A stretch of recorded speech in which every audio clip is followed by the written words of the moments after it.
সম্মানিত মুসাল্লিবৃন্দ, আল্লাহ রাব্বুল আলামিনের জন্য সমস্ত হামদ এবং তারিফ যে আল্লাহ সুবহানাহু তাআলা তার ঐকান্তিক অনুগ্রহের বদৌলতে আজকের সপ্তাহের সর্বোত্তম দিবস জুমার দিবসে পৃথিবীর সর্বোৎকৃষ্ট স্থান আল্লাহর ঘরে সমবেত হয়ে সালাতে জুমা আদা করার তৌফিক দান করেছেন। আলহামদুলিল্লাহ। নবী মুহাম্মদ সাল্লাল্লাহু আলাইহি ওয়াসাল্লামের উপরে কিয়ামত দিবস পর্যন্ত শান্তি অবতীর্ণ হোক।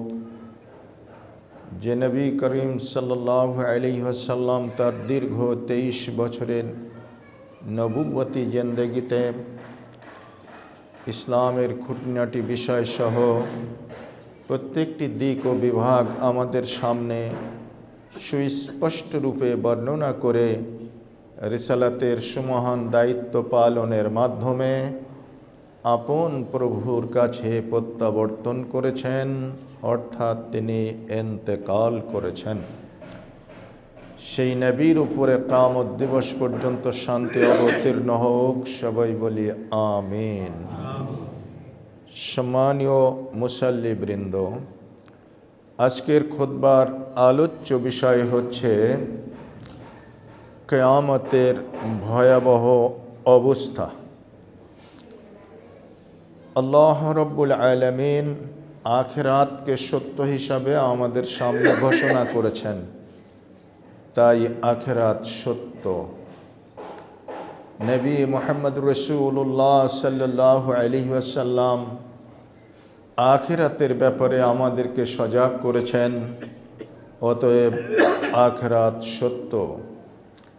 যারা নাস্তিক্যবাদী চিন্তা ভাবনা লালন করেন তারা আখিরাত বলে কিছু নেই, পরকাল বলে কিছু নেই, এ ধরনের মন্তব্য প্রকাশ করে থাকেন। সেটা কশ্চিনকালেও বিশ্বাসযোগ্য নয়, যেহেতু আমরা মহান আল্লাহ রাব্বুল আলামিনের কালামের উপরে বিশ্বাসী, আমরা নবী মুহাম্মদ সাল্লাল্লাহু আলাইহি ওয়াসাল্লামের আদর্শের উপরে বিশ্বাসী। সুতরাং আল্লাহ এবং তদীয় রাসূল যা বলেছেন সেটা অবশ্যই সত্য, তাই কিয়ামত সত্য। আজকে শুক্রবার সূর্য উদয় ঘটেছে পূর্ব দিগন্ত থেকে, অস্তমিত হবে পশ্চিম দিগন্তে। এটা যেমন সত্য, কিয়ামত অনুরূপ সত্য। আপনি আমি মানুষ অথবা পৃথিবীতে যে কোনো প্রাণী জন্মগ্রহণ করেছে, যারাই জন্ম নিয়েছে তারা যেমন একদিন পৃথিবী থেকে চলে যাবে, মৃত্যুবরণ করবে, জন্মের পাশাপাশি মৃত্যু যেমন সত্য, কিয়ামত অনুরূপ সত্য। আপনি আমি জন্মগ্রহণ করেছি মায়ের পেটে। মায়ের পেট থেকে আমরা পৃথিবীর আলো বাতাস দেখেছি ভূমিষ্ঠ হয়ে। একজন মানব শিশু মায়ের পেট থেকে জন্মগ্রহণ করা যেমন সত্য, কিয়ামত অনুরূপ সত্য। কিয়ামত আসবেই। আল্লাহ রাসূল সাল্লাল্লাহু আলাইহি ওয়াসাল্লামকে জিজ্ঞেস করা হলো, কবে আসবে কিয়ামত? নবী করিম সাল্লাল্লাহু আলাইহি ওয়াসাল্লাম বললেন, কিয়ামত কবে আসবে সেটা তোমার জানার চাইতে কিয়ামতের জন্য কি সংগ্রহ করছো, কি প্রস্তুতি নিচ্ছ, এ ব্যাপারে সজাগ হওয়াটাই বেশি প্রয়োজন। আল্লাহ রাসূল সাল্লাল্লাহু আলাইহি ওয়াসাল্লাম সাআল বিন সাআদ রাদিয়াল্লাহু তাআলা আনহু থেকে বর্ণিত, তিনি বলছেন, নবী করিম সাল্লাল্লাহু আলাইহি ওয়াসাল্লাম বলেছেন, আমি এবং কিয়ামত এরকম পাশাপাশি।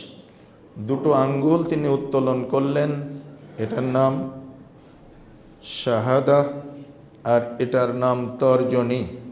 শাহাদাত আঙ্গুল আর তর্জনী আঙ্গুল দুটো উঁচু করে এভাবে দেখিয়ে বললেন, আমি এবং কিয়ামত পাশাপাশি। তার মানে আমি আখিরি জামানার নবী, আমার পরে আর কোনো নবী নাই। সুতরাং আমি প্রেরিত হয়েছি কিয়ামতের সন্নিকটবর্তী সময়ে। সেই হিসাবে আমরা ইতিমধ্যেই কিয়ামতের কিছু ছোট বড় লক্ষণ উপলব্ধি করতে পেরেছি বা অহরহ করছি। কিয়ামতের ছোট আলামত সমূহ রয়েছে প্রায় 50টির মতো। কিয়ামতের বড় আলামত রয়েছে প্রায় 10টির মতো। ছোট আলামতগুলোর মধ্যে নবী করিম সাল্লাল্লাহু আলাইহি সাল্লামের আগমন প্রথম নাম্বারের, প্রথম সিরিয়ালের আলামত। দ্বিতীয় আলামত হচ্ছে নবী করিম সাল্লাল্লাহু আলাইহি সাল্লামের মৃত্যু। কারণ আল্লাহ সুবহানাহু তাআলা তাকে গোটা সৃষ্টি জগতের জন্য রহমত স্বরূপ প্রেরণ করেছিলেন। আল্লাহ সুবহানাহু তাআলা বলে দিয়েছেন, ওমা আরসালনাকা ইল্লা রাহমাতুল লিল আলামিন।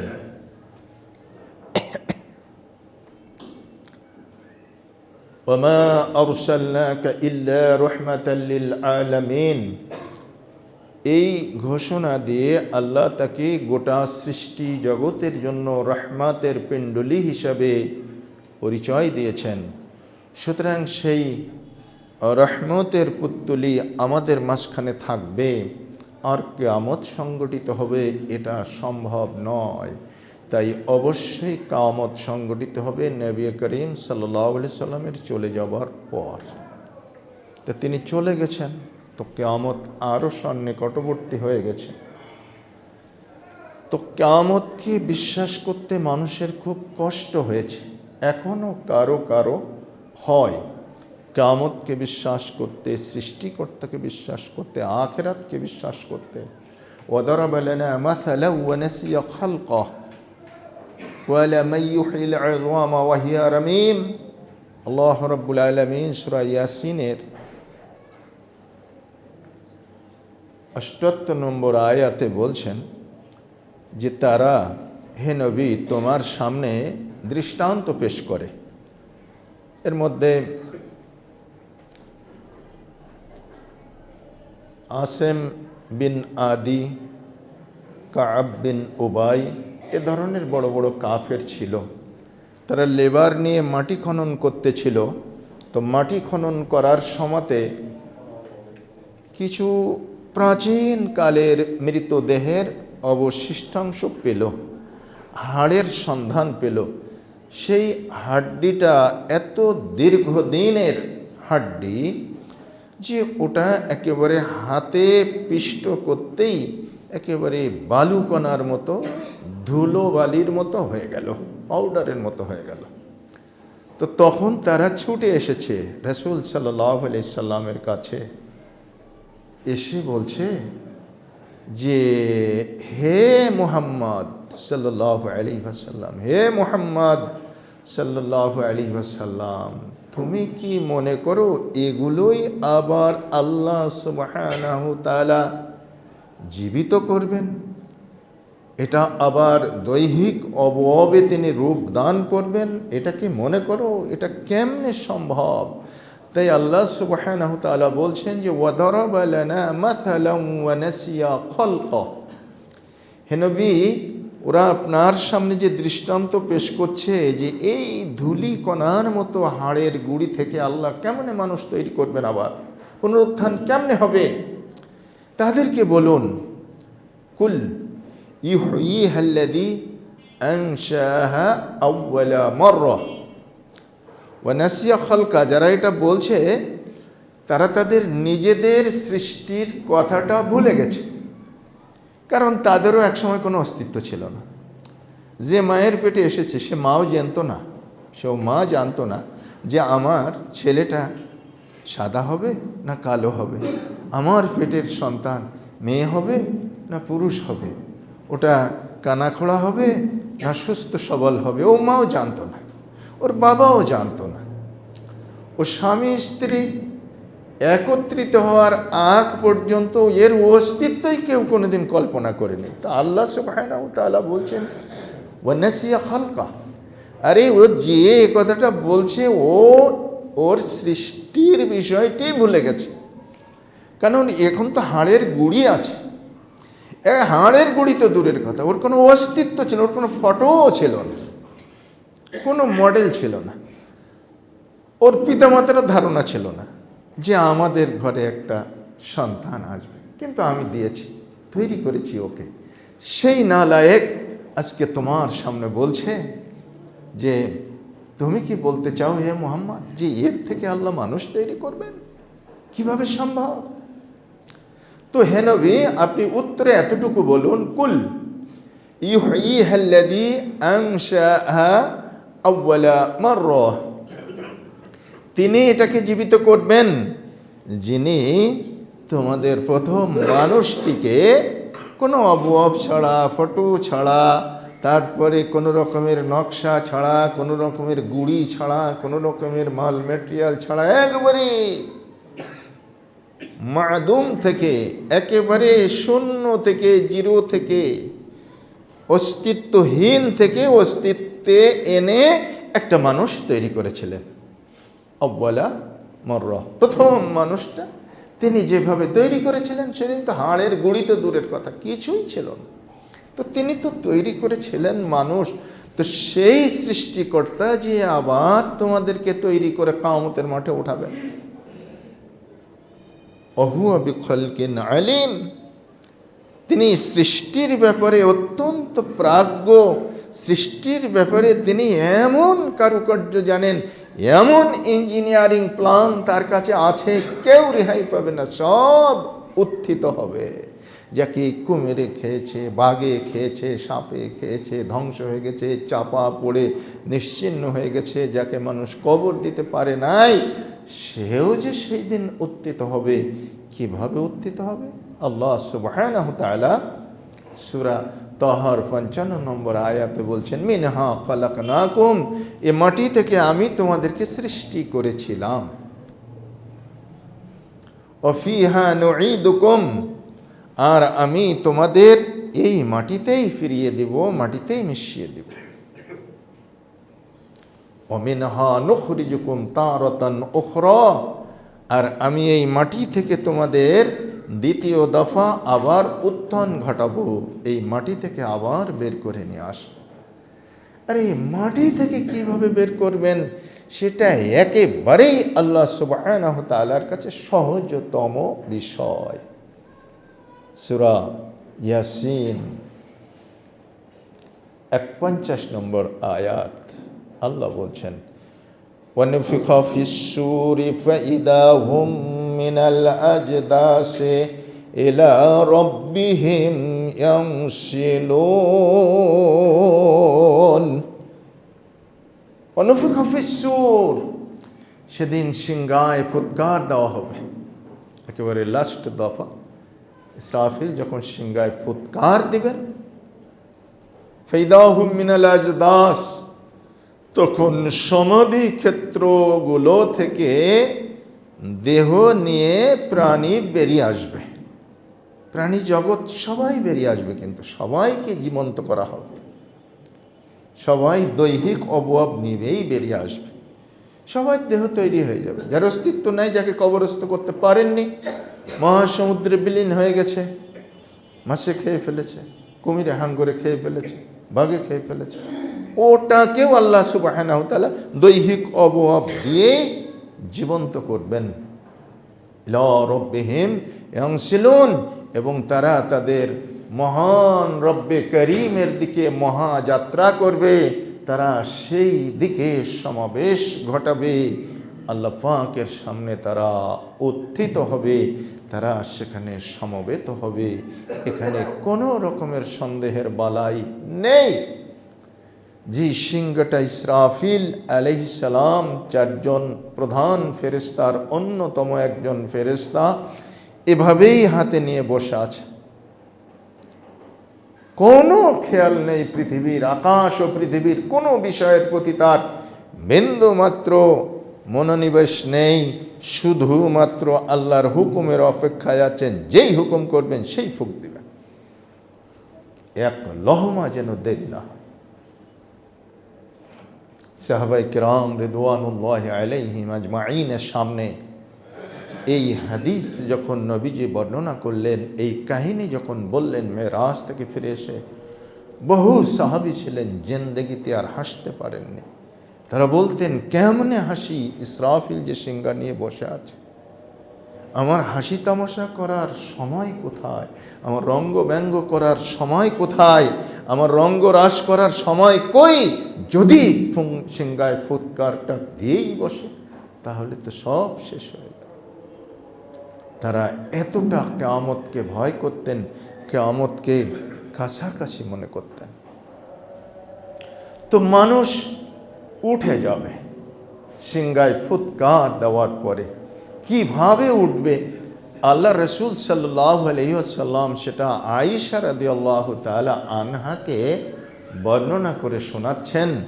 আয়েশা বলছেন, নবী করিম সাল্লাল্লাহু আলাইহি ওয়াসাল্লাম বলেছেন, ইউহশারুন নাসু ইয়াউমাল কিয়ামতে হুফাতান উরাতান ওয়া গুরালান। কিয়ামতের মাঠে, হাসরের ময়দানে মানুষগুলো উত্থিত হবে খালি পায়ে, পায়ে কোনো জুতা স্যান্ডেল থাকবে না। এরপরে বিবস্ত্র অবস্থায় উত্থিত হবে, পরনে কোনো বস্ত্র থাকবে না। এরপরে খাতনাবিহীন অবস্থায় তারা উঠবে, তাদের কারোর খাতনা করা থাকবে না। এ অবস্থায় মানুষগুলো উঠবে কিয়ামতের ময়দানে। তো উম্মুল মুমিনিন আয়েশা রাদিয়াল্লাহু তাআলা আনহা তিনি লাল হয়ে গেলেন লজ্জায়। কালাত আয়েশা, আয়েশা সাথে সাথে বললেন, আর রিজালু ওয়ান নিসাউ জামিআন ইয়া রাসূলুল্লাহ, হে আল্লাহর রাসূল, নারী আর পুরুষ কি একই সাথে উঠবে? ইয়ানজুরু বা'দুহুম ইলা বা'জিন, তারা এক দল আর এক দলের দিকে তাকিয়ে তাকিয়ে দেখবে। হে রাসূল, এটা তো আমরা নারী, আমাদের জন্য তো অত্যন্ত লজ্জাকর বিষয়। পুরুষ মানুষ আমাদেরকে দেখবে, পরনে বস্ত্র থাকবে না, আর আমরা দেখব পুরুষদেরকে পরনে বস্ত্র থাকবে না। এত বড় বিড়ম্বিত অবস্থা, লজ্জাকর অবস্থা তো আর হতে পারে না। আল্লাহ রাসূল সাল্লাল্লাহু আলাইহি সাল্লাম বলছেন, ইয়া আয়েশা, আয়েশা শোনো, কিয়ামতের মাঠ এত কঠিন হবে, এত ভীতিপ্রদ হবে, এত ভয়ঙ্কর হবে, এত বিভৎস হবে, এত শাস্তির জায়গা হবে, এক দল মানুষ আর এক দল মানুষের দিকে তাকানোর কোনো অবকাশই পাবে না। আল আমরু আশাদ্দু মিন আইয়ানজুরা বা'দুহুম ইলা বা'জিন। আয়েশা, কিয়ামতের মাঠে কোনো নারী কোনো পুরুষের দিকে, কোনো পুরুষ কোনো নারীর দিকে তাকানোরই অবকাশ পাবে না। সকলেই নফসি নফসি নফসি নফসি বলে চিৎকার করবে, আমার কি হবে, আমার কি হবে, আমার কি হবে। এই নিয়েই সবাই বিব্রত বোধ করবে, বিচলিত হয়ে উঠবে, নিজেকে নিয়েই ব্যস্ত হয়ে পড়বে। আল ইয়াউমা ইয়াফিরুল মারউ মিন আখিহি ওয়া উম্মিহি ওয়া আবিহি ওয়া সাহিবাতিহি ওয়া বানিহি লিকুল্লি ইমরিইম মিনহুম ইয়াউমাইযিন শা'নুন ইউগনিহ।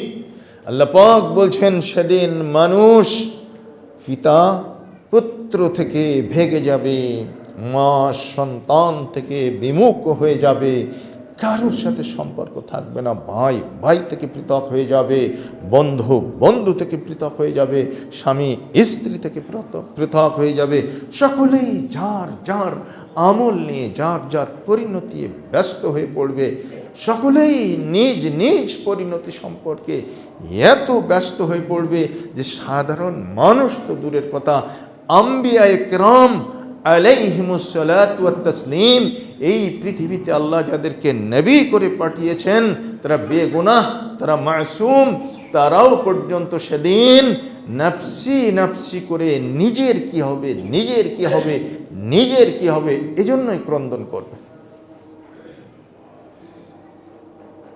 ইয়াকুলু আদামু সফিউল্লাহ নফসি নফসি, ইয়াকুলু নূহু নবিয়ুল্লাহ নফসি নফসি, ইয়াকুলু ইব্রাহিম খলিলুল্লাহ নফসি নফসি। এভাবেই প্রত্যেকটি পয়গম্বর নিজের সম্পর্কে কিভাবে বাঁচবেন, কিভাবে পরিত্রাণ পাবেন সেটা নিয়ে ব্যস্ত থাকবেন। আর মানুষগুলো সব উঠে গেছে ময়দানে মাহশরে, পৃথিবীর সমস্ত জীবজন্তু উঠে গেছে ময়দানে মাহশরে। একজনের উপরে আর একজন, একজনের উপরে আর একজন, এভাবে এত কঠিনতর অবস্থা যে কেউ কারোর শরম গায়ের দিকে তাকানোর অবকাশ পাবে না। ভাবুন তো অবস্থাটা কেমন হবে সেদিন। আল্লাহ সুবহানাহু ওয়া তাআলা পৃথিবীর সমস্ত জন্তু জানোয়ারকে লক্ষ্য করে বলবেন, তোরা মাটিতে পরিণত হয়ে যা।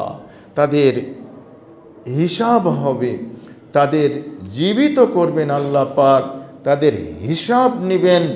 এভাবে হিসাব নেবেন, হাদিসে রাসূল সাল্লাল্লাহু আলাইহি সাল্লাম বলছেন, কোনো শিংওয়ালা গরু যদি কোনো শিংবিহীন গরুকে গুতা মেরে থাকে, তাহলে সেদিন শিংবিহীন গরুটাকে আল্লাহ শিং দান করে বলবেন, যা গুতো মেরে শোধ করে নে। তো সে গুতিয়ে শোধ করে নেবে। যখন এভাবে হিসাব হয়ে যাবে, ইনসাফ কায়েম হয়ে যাবে, আল্লাহ সুবহানাহু ওয়া তাআলা বলছেন, লা যুলমাল ইয়াউম, সেদিন কারোর উপরে বিন্দুমাত্র কোনো জুলুম হবে না। সেদিন আল্লাহ পাক বলবেন, যাও সমস্ত প্রাণী জগৎ মাটিতে পরিণত হয়ে যাও। তো সমস্ত প্রাণী জগৎ মাটি হয়ে যাবে।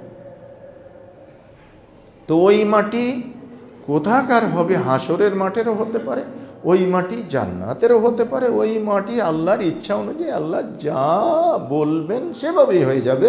তাদের আর অস্তিত্ব থাকবে না, প্রাণী হিসাবে তারা আর বিদ্যমান থাকবে না। তারা মাটিতে পরিণত হয়ে যাবে, মৃত্তিকা হয়ে যাবে।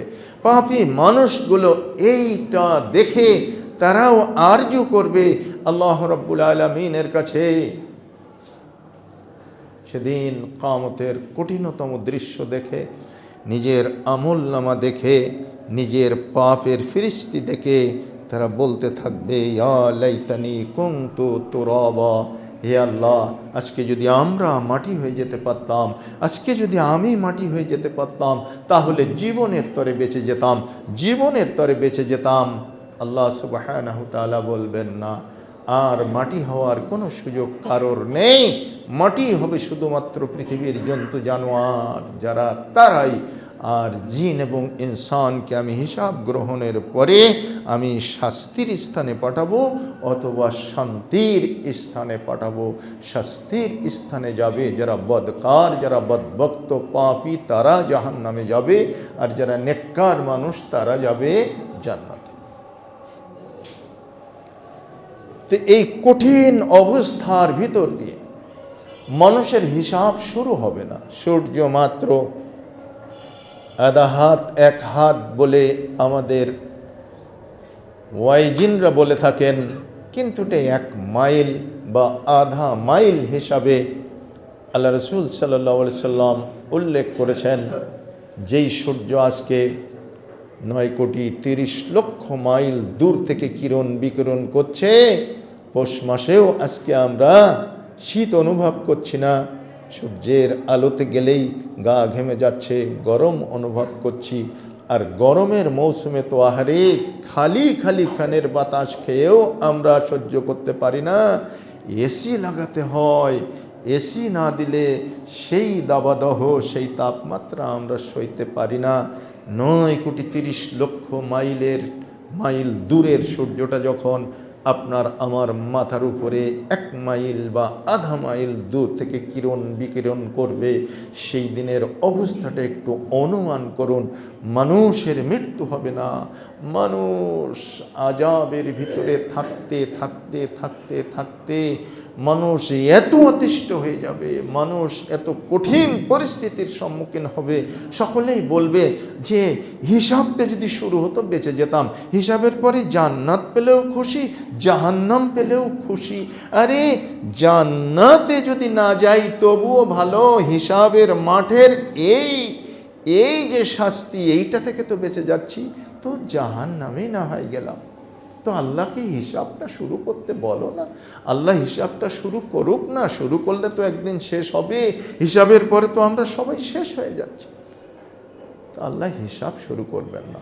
তখন মানুষ পঙ্গপালের মতো একত্রিত হয়ে একজন শাফাআতকারী খোঁজার চেষ্টা করবে, কে আমাদের জন্য একটু সুপারিশ করতে পারবে, কে আমাদের জন্য একটু আর্গুমেন্ট করতে পারবে। তখন তারা বলবে, চলো চলো আমাদের আদি পিতার কাছে যাই, তিনি তো আমাদের আবুল বাশার, সমস্ত মানুষের পিতা, তার কাছে যাই, তিনি আমাদের ফেলতে পারবেন না। আনতা আবুল বাশার ফাশফা' লানা ইয়া আদম, গিয়ে বলবে হে আদম, আপনি আমাদের প্রথম পিতা, প্রথম সৃষ্টি মানুষ আপনি, আর আমাদের আদি পিতা, আমরা আপনার সন্তান, আপনার কাছে এসেছি, মেহেরবানি করে একটু শাফাআত করুন। মহান আল্লাহ যেন হিসাবটা এই মুহূর্তে শুরু করে দেন। রাসূল সাল্লাল্লাহু আলাইহি সাল্লাম বলছেন, ক্বালা আদামু লাস্তু হুনাকুম ইতু নূহান আলাইহিস সালাম। সেদিন আদম আলাইহিস সালাম বলবেন, হাসরবাসী ক্ষমা করে দাও আমাকে, পারবো না আমি ওখানে যেতে, আমার বড় ভয় করে। আল্লাহ পাক আমাকে জান্নাতে রেখেছিলেন, নিষেধ করেছিলেন এই বৃক্ষের কাছে যেও না, সেই বৃক্ষের কাছে গিয়েছিলাম, ফল ভক্ষণ করেছিলাম, আল্লাহ নিষেধ অমান্য করেছিলাম। যদিও অনেক কান্না করে আমি সেটা মাপ পেয়েছি, কিন্তু আল্লাহ যদি ওই দিনকার ঘটনা উল্লেখ করে বলে ফেলেন, আল্লাহ বলেও যদি ফেলেন আল্লাহ যে হে আদম, তুমি সেই দিন আমার নিষেধ অমান্য করেছিলে কেন, তো আমি ধ্বংস হয়ে যাব, তাবাহ হয়ে যাব, বরবাদ হয়ে যাব, হালাক হয়ে যাব, পারবো না ওখানে যেতে, ভয় করে আমার। যাও নূহ আলাইহিস সালামের কাছে চলে যাও। নূহ আলাইহিস সালামও একই সুরে কথা বলবেন, লাস্তু হুনাকুম ইতু ইব্রাহিমা খলিলুল্লাহ আলাইহিস সালাম, আমি পারবো না ওই জায়গায় যেতে, হাসরবাসী আমাকে মাফ করো। কাফের পুত্রকে নৌকায় উঠানোর জন্য হাত বাড়িয়ে দিয়েছিলাম, আল্লাহ ধমক দিয়ে বলেছিলেন, লাইসা হুয়া মিন আহলিক, হে নূহ ওটা তোমার পরিবারের অধিভুক্ত সদস্য নয়, ওটাকে নিও না। তো আমি বলেছিলাম আল্লাহ ওটা যে আমার সন্তান। তো আল্লাহ আমাকে ধমক দিয়ে বলেছিলেন, ওই কাফের পুত্র তোমার সন্তান হতে পারে, কিন্তু তোমার ঈমানদারদের দলের অধিভুক্ত হতে পারে না, ওকে নেওয়া চলবে না। তো আমি যে এই কথাটা বলে ফেলেছিলাম স্নেহ বাৎসল্যের কারণে, তো আমার বড় ভয় হচ্ছে, আল্লাহ যদি বলেন যে এই সেদিন তুই কাফের পুত্রকে ওঠাতে চেয়েছিলি কেন নৌকায়, তো আমার ভয় করছে আমি যেতে পারবো না ওখানে, তোমরা চলে যাও। আল্লাহ পাক সেদিন রুদ্র কঠিন অবয়ব ধারণ করে বসবেন, কাজিউল কুজাত, চিফ জাস্টিস। আজকে আর কেউ নেই আকাশ ও পৃথিবীর মাঝখানে, আল্লাহর পক্ষ থেকে ঘোষণা ভেসে আসবে, লিমানিল মুলকুল ইয়াউম, আজকে রাজত্ব কার।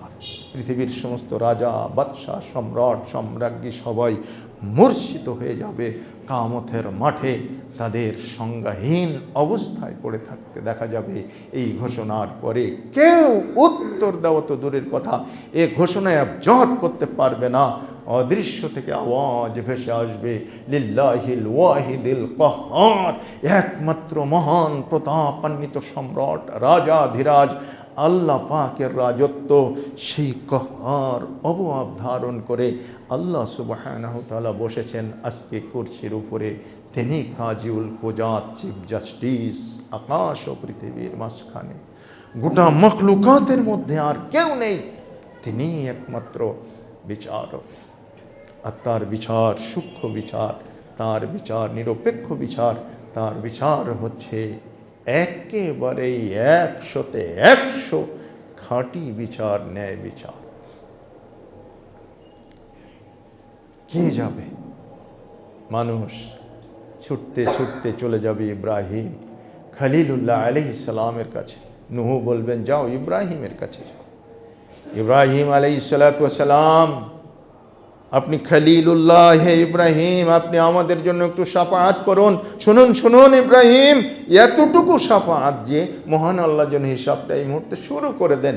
হিসাবের পরে যে জায়গায় দিক সে জায়গায় যাও, শুধু হিসাবটা শুরু করো।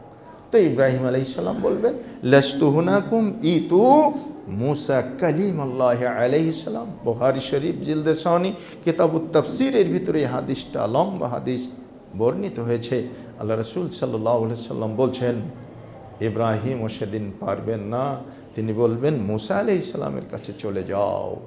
ইব্রাহিম 3 জায়গায় তাওরিয়া করেছিলেন, মিথ্যা না বললেও সত্যকে অপ্রকাশিত রেখেছিলেন। ওই ভয়ে বলবেন আমি যাব না আল্লাহ পাকের কাছে, 1 নম্বরে যাওয়ার ইখতিয়ার আমার নেই, এত বড় দুঃসাহস আমি দেখাতে পারবো না, চলে যাও। মুসার কাছে মানুষরা চলে যাবে। হযরত মুসা আলাইহিস সালাম একই সুরে বক্তব্য দিবেন, লাস্তু হুনাকুম ইতু ঈসা আলাইহিস সালাম, আমি পারবো না ওখানে যেতে। হাসরবাসী একটা কিল মেরেছিলাম, সুশাসন প্রতিষ্ঠা করতে গিয়ে একটা কীর্তি মরেই গিয়েছিল। আমি মারার জন্য মারি নাই, কিন্তু ঘটনা চক্করে সে মরে গিয়েছিল। তো আমি আল্লাহর ফয়সালা আসার আগেই মাদায়েনে পালিয়ে গিয়েছিলাম। আমাকে যদি জিজ্ঞেস করেন, আমি মনে করেছিলাম ফিরআউন আমার জাতি দুশ্মন, ও আমাকে ছাড়বে না, হত্যার পরিবর্তে হত্যাই করে ফেলবে। তো আমি সাথে সাথে পলায়ন করেছিলাম মাদায়েনে। আমি পারবো না যেতে। যদি সেটাই জিজ্ঞেস করেন আল্লাহ পাক আজকে আমাকে প্রথম নম্বরে পেয়ে, লস্তু হুনাকুম ইতু ঈসা রূহুল্লাহি আলাইহিস সালাম, মানুষ চলে গেল হযরত ঈসা আলাইহিস সালামের কাছে। হযরত ঈসা আলাইহিস সালাম বলছো কি হাসরবাসী, আমি কোন মুখ নিয়ে আল্লাহ পাকের দরবারে দাঁড়াবো? খ্রিস্টান জগৎ আমার মাকে আল্লাহর স্ত্রী বানিয়েছে, খ্রিস্টান জগৎ আমাকে আল্লাহর ছেলে বানিয়েছে।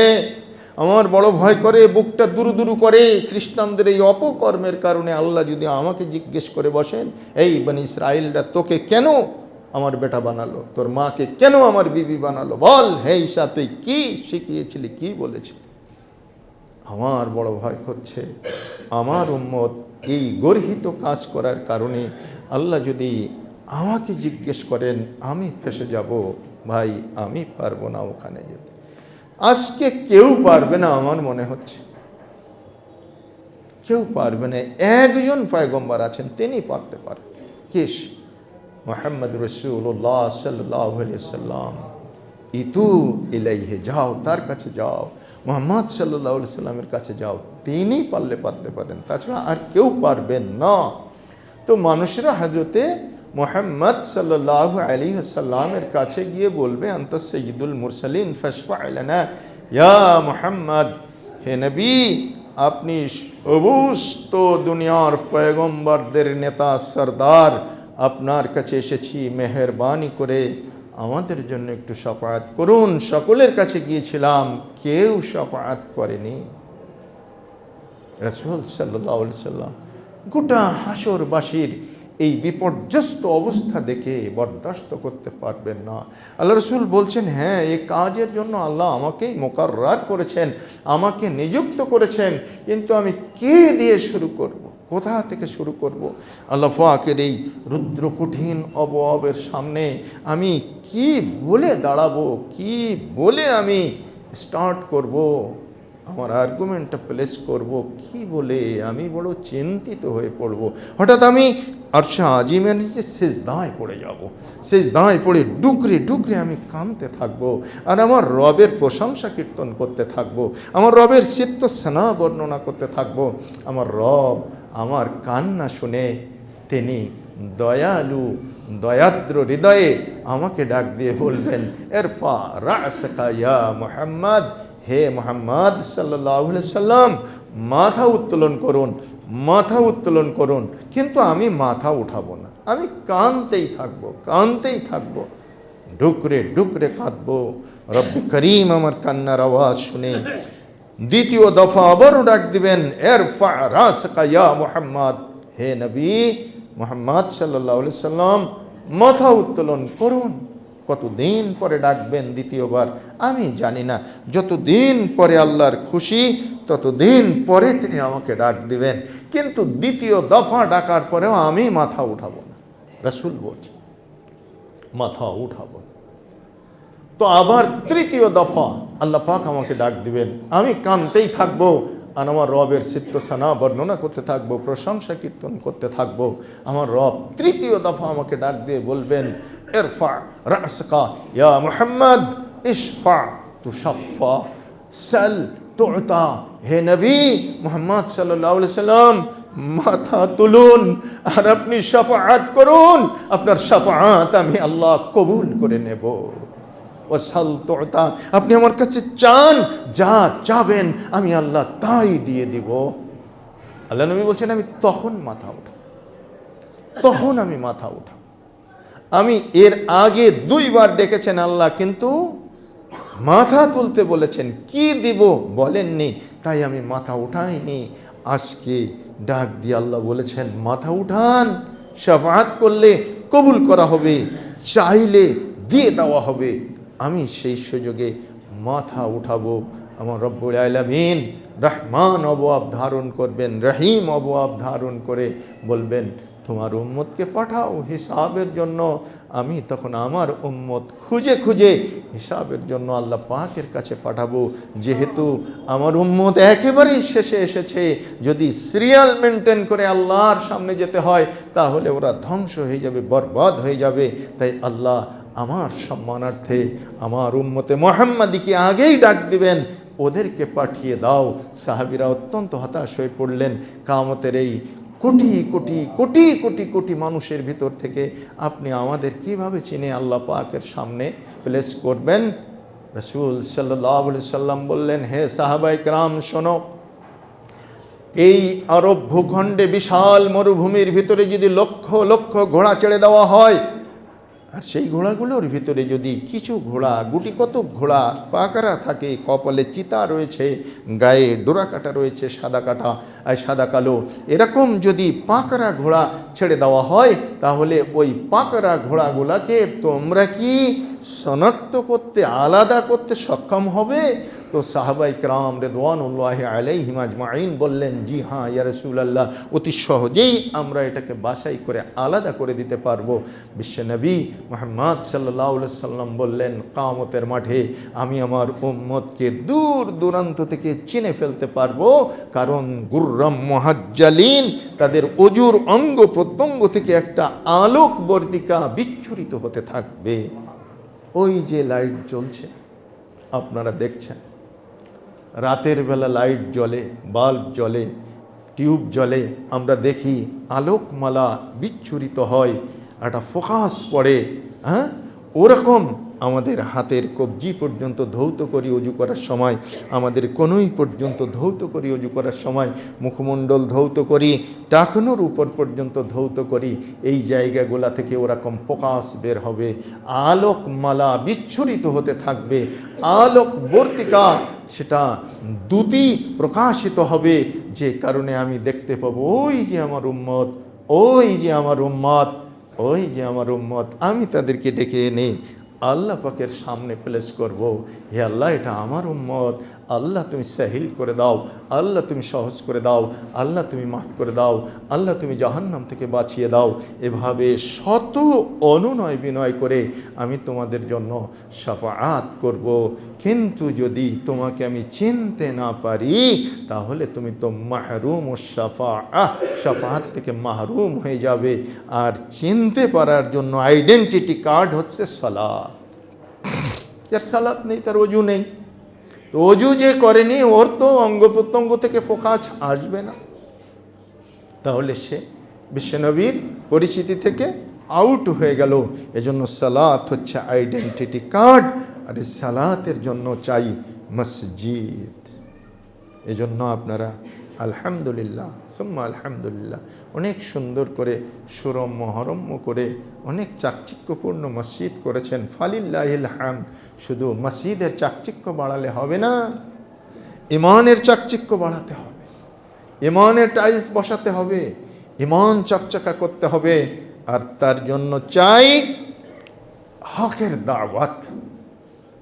আপনি এখানে মসজিদ বানালেন, আরবিতে 2-4 লাইন খুতবা পড়ে ইমাম সাহেব আখিরে মোনাজাত করে দিল, বাহাক্কে লা ইলাহা ইল্লাল্লাহ, আপনি চলে গেলেন। দিনও বুঝলেন না, দুনিয়াও বুঝলেন না, পবিত্রতা কাকে বলে তাও বুঝলেন না, নাজাসাত অপবিত্রতা কাকে বলে তাও বুঝলেন না, কিছুই না, শুধু আনাকুম আর জানাকুম হলো।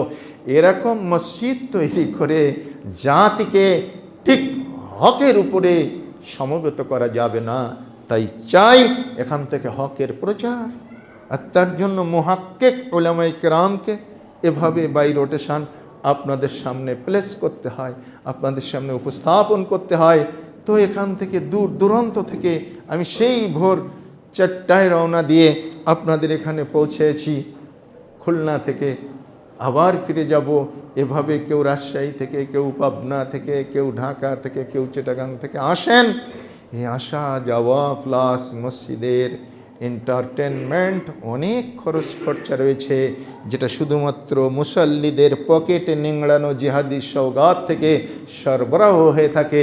এটা তো আমরা সকলেই জানি। সুতরাং আমাদের কর্তব্য হবে ইনফাক ফি সাবিলিল্লাহ, দানের হাতকে মজবুত করতে হবে এবং অকাতরে পকেট থেকে মসজিদের কৌটায়, মসজিদের ফান্ডে এখানে জমা করতে হবে।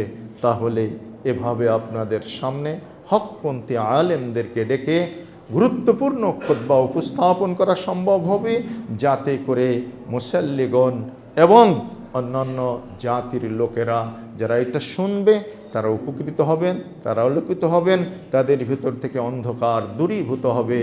সুতরাং এই কর্তব্যটি যাতে আমরা ভুলে না যাই, সে ব্যাপারে সকলের কাছে স্বনির্বন্ধ একটি অনুরোধ রেখে গেলাম। বারাকাল্লাহু লানা ওয়া লাকুম ফিল কুরআনিল আযীম ওয়া নাফা'না বিল আয়াতি ওয়াদ যিকরিল হাকীম ইন্নাহু তাআলা জাওয়াদুন কারীমুন আলীমুন বাররুর রাউফুর রহিম। আলহামদুলিল্লাহি ওয়াহদা والصلاة والسلام على من لا نبي بعده إن الله وملائكته يصلون على النبي يا أيها الذين آمنوا صلوا عليه وسلموا تسليما اللهم صل على محمد وعلى آل محمد كما صليت على إبراهيم وعلى آل إبراهيم إنك حميد مجيد اللهم بارك على محمد وعلى آل محمد كما باركت على إبراهيم وعلى آل إبراهيم إنك حميد مجيد। সম্মানিত মুসল্লিবৃন্দ, তাহলে অত্র হাদিস থেকে আমরা স্পষ্ট বুঝতে পারি যে কিয়ামতের কঠিনতম দিনে শাফাআতের একমাত্র অধিকার থাকবে বিশ্বনবী মুহাম্মদ সাল্লাল্লাহু আলাইহি ওয়াসাল্লামের, তাছাড়া অন্য কারো থাকবে না। আরে আজকে যারা পীর ফকির দরবেশ অলি গাউস কুতুব কিয়ামতের মাঠে এইটা করবে ওইটা করবে, শাফাআত করবে মুরিদদের জন্য, এইভাবে সে দাঁড়াবে, এইভাবে বলবে, সব মিথ্যা কথা, সব হচ্ছে ভণ্ডামি।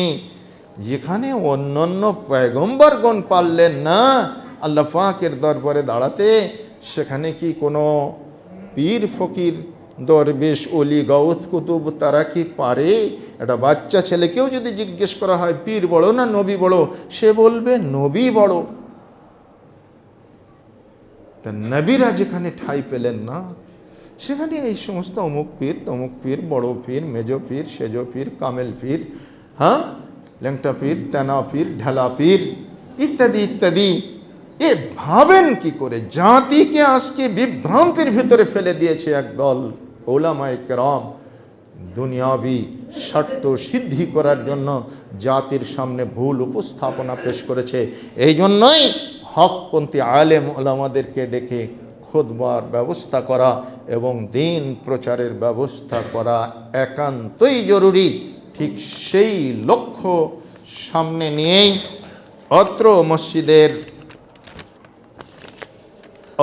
মসজিদের পরিচালনা পরিষদ, অত্র মসজিদ কর্তৃপক্ষ একটি দিনী আলোচনা বৈঠকের আয়োজন করেছেন, ওয়াজ মাহফিলের আয়োজন করেছেন।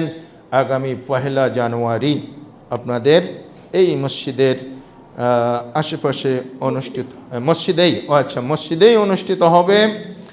এখানে আলোচক থাকবেন শেখ আমানুল্লাহ বিন ইসমাইল মাদানী হাফিজাহুল্লাহ, এবং বিশেষ আলোচক হিসাবে থাকবেন ডক্টর আহমদ আবদুল্লাহ সাকিব হাফিজাহুল্লাহ।